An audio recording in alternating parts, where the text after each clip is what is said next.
Ó quem apareceu aqui, hein? Quando o bate-sinal aparece nesse cenário, vocês já sabem. Vamos falar de quê? De Corinthians. De Corinthians. Obrigado, viu, pela quantidade de mensagens que eu recebi aí nas últimas horas, cobrando, me colocando contra a parede para eu gravar vídeo sobre o Corinthians. Eu já iria gravar porque assisti o jogo ontem de madrugada, mas o papai aqui tá ficando velhinho e gravar vídeo às 4 da manhã, tendo que acordar às 7h30 para levar a molecada para a escola, é um desafio. É um desafio. Então preferi ter esse delay, mas, né, antes tarde do que nunca. E cá estamos para falar da vitória do Corinthians, 2-0 para cima do Atlético Paranaense na Neoquímica Arena. Já tinha vencido o primeiro jogo por 1-0 e eu confesso sinceramente, vendo a escalação do Atlético Paranaense e sabendo da potência do Corinthians também dentro de mata-mata nesta temporada, eu esperava realmente um jogo talvez até mais tranquilo do que foi, mas esperava uma classificação tranquila e dá para dizer que, olhando, né, claro, para os dois jogos, que o Corinthians cumpriu o seu papel. Né? Tinha que passar do Atlético Paranaense, que é um time hoje de segunda divisão do futebol brasileiro, e dentre os confrontos que se estabeleceram nas quartas de final, era um confronto acessível para o Corinthians. Né? E o Corinthians cumpriu sua missão, e mais uma vez, né, quarta vez aí nos últimos 4 anos, chega à semifinal da Copa do Brasil. Isso é muito significativo, porque o Corinthians, mesmo passando por vários e vários problemas nos últimos anos, eu não preciso aqui listar, né? É só abrir qualquer site de notícia a qualquer momento que vai ter uma informação que vai chatear a torcida do Corinthians. O Corinthians tem, na Copa do Brasil, representado muito bem e conseguido superar essas adversidades. É óbvio que para a torcida falta o título. Não adianta nada chegar numa semifinal, numa final e não ter o título, mas a frequência ali aumenta também a probabilidade de um título.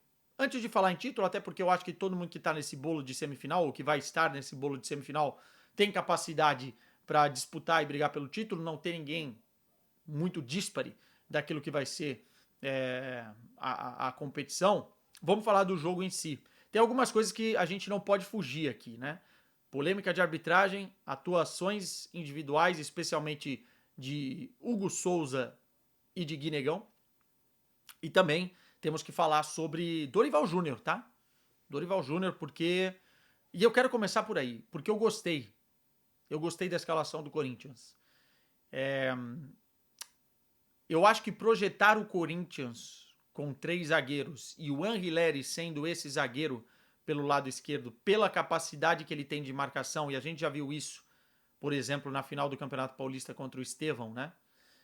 Em outros momentos também, e também pela altura que ele tem numa potencial bola aérea, dá um conforto ao Corinthians das épocas mais difíceis de Ramon Dias.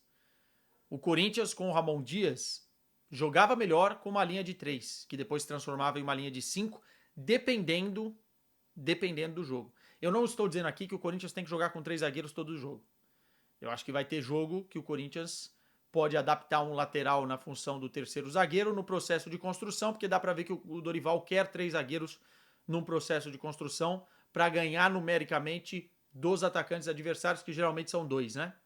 Então, numa linguagem mais simples, fica ali um sistema de bobinho, né?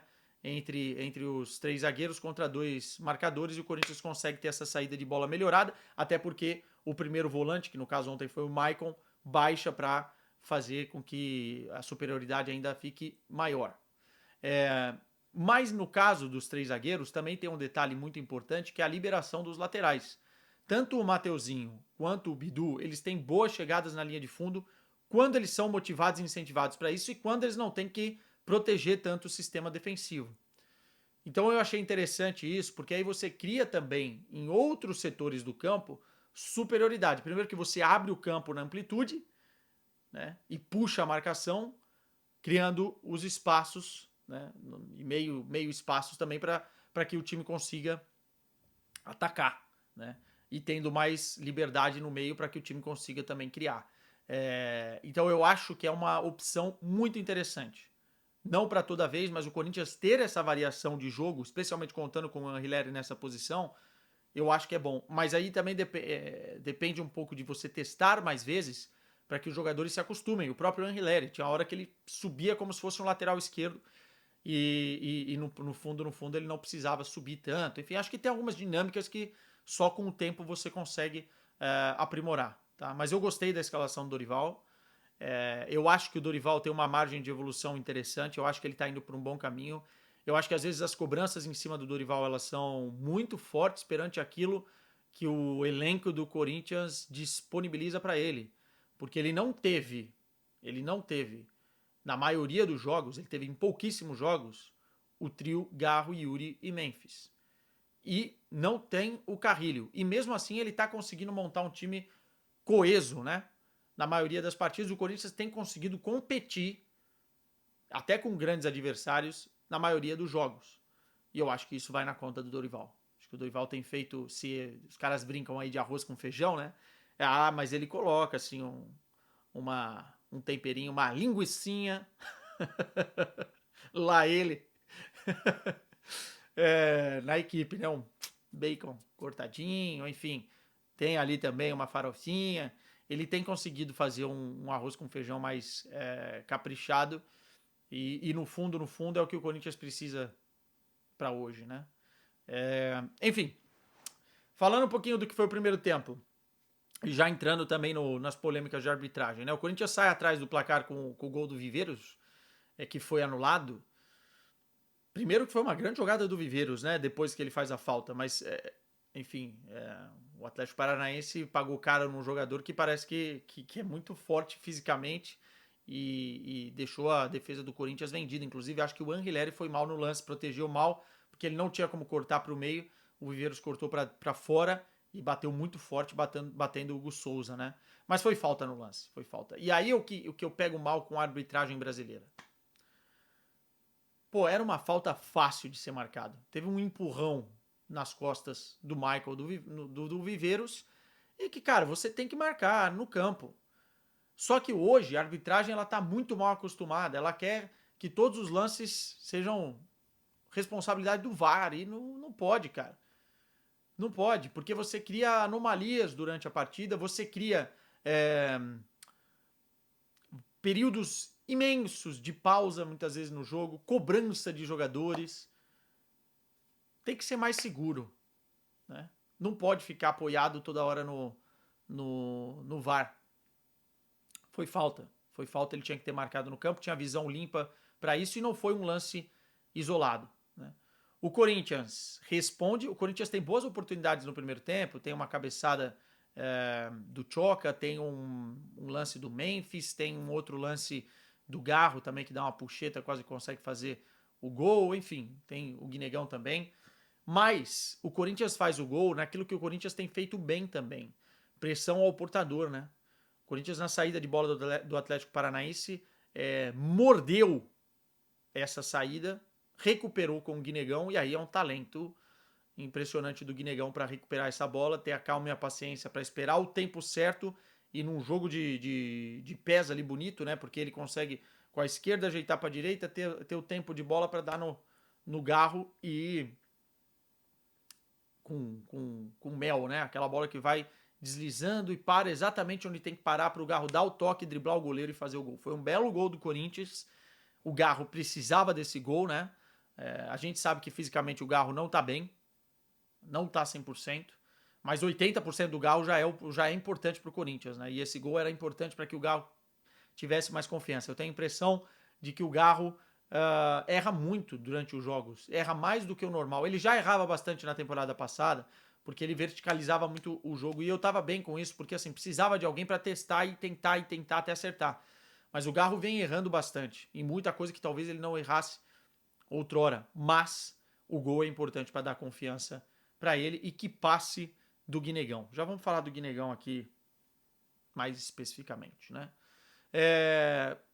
No segundo tempo, tem essa modificação, antes do segundo tempo, tem essa modificação do Dorival no Memphis, na hora eu não entendi nada, mas o Dorival mesmo fala que foi lesão, né? Vamos ver se não fica muito tempo parado, né? Porque assim, ele jogou muito com a seleção, praticamente o jogo inteiro em uma partida, acho que mais de 70 minutos em outra, e tomara que a lesão não o tire de partidas importantes que o Corinthians vai ter. É, mas aí a substituição acontece com o Vitinha, ou com o Vitinho, perdão. E o Vitinho entra até que relativamente bem. Acho que o Vitinho precisa de ritmo de jogo. Sinceramente, eu acho que o Vitinho ainda não tem o ritmo, mas dá pra ver que em alguns momentos, puxando contra-ataque, em tomada de decisão, ele consegue se diferenciar, por exemplo, de um Thales Magno, que eu não sei o que aconteceu com o futebol do Thales, né? Enfim, é um outro papo aqui.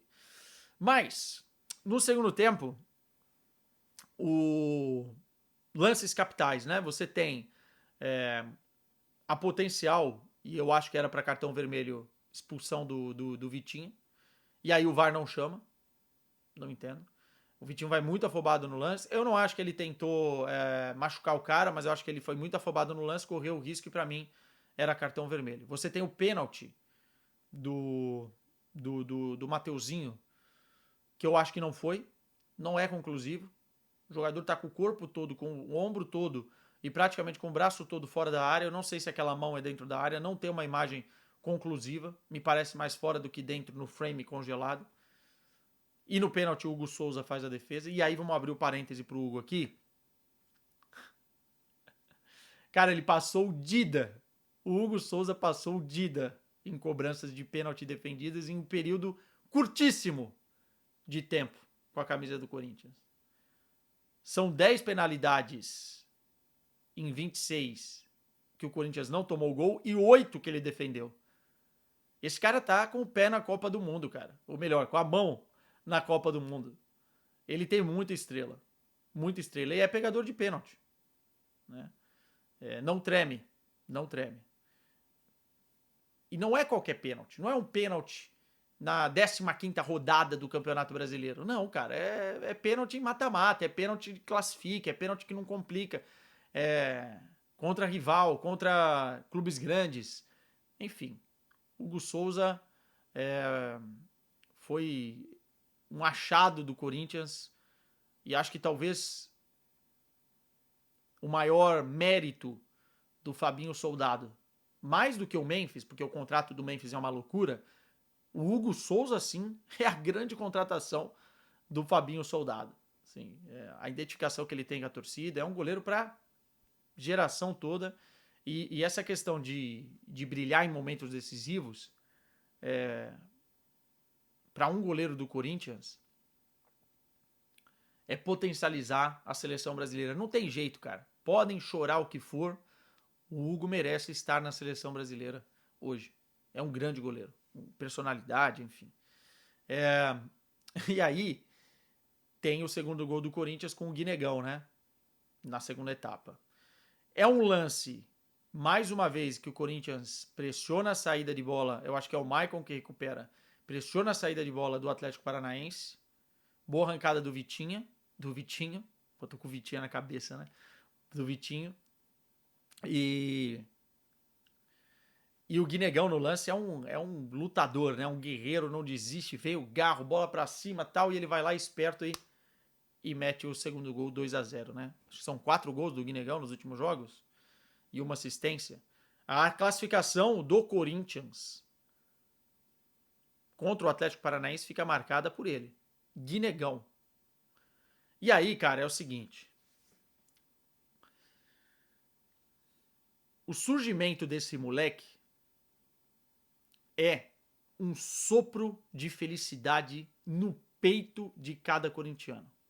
Não é um gol, 2 ou 3,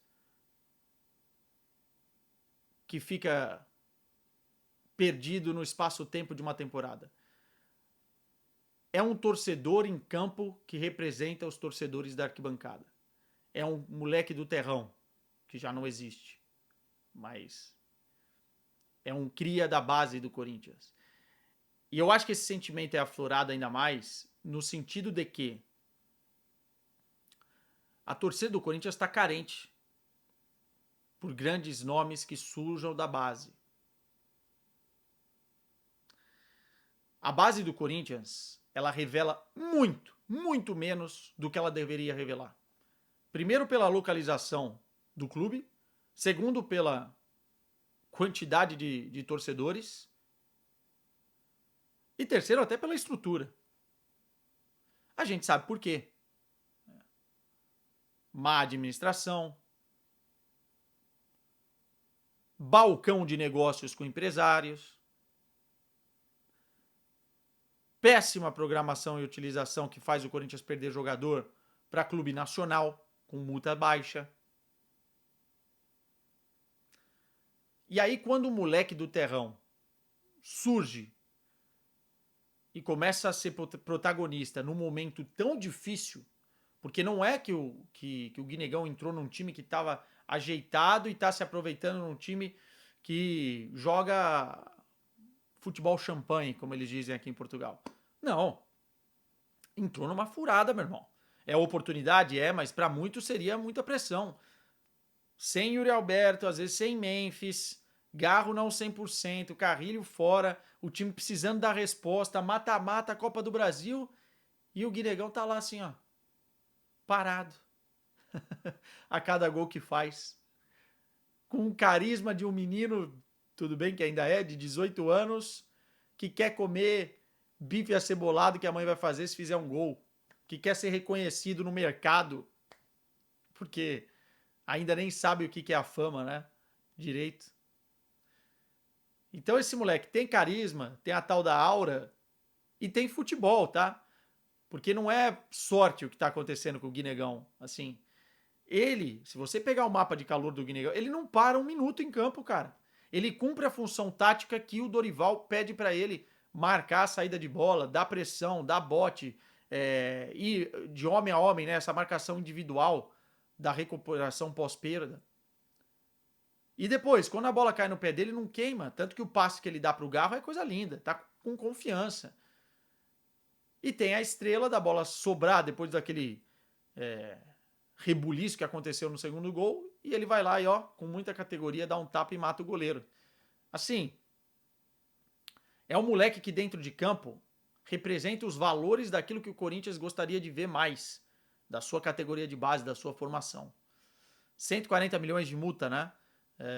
Que aí, enfim, não estou dizendo que ele já é um ídolo ou que ele vai vingar no mundo do futebol, porque às vezes tem alguns percalços no meio do caminho e precisa ter muita cabeça, né? Mas eu estou dizendo que é um sopro de felicidade no peito do corintiano. Vamos ver, né? Quem vem pela frente, mas o Corinthians está classificado para a semifinal da Copa do Brasil. Até o próximo. Vai, Corinthians!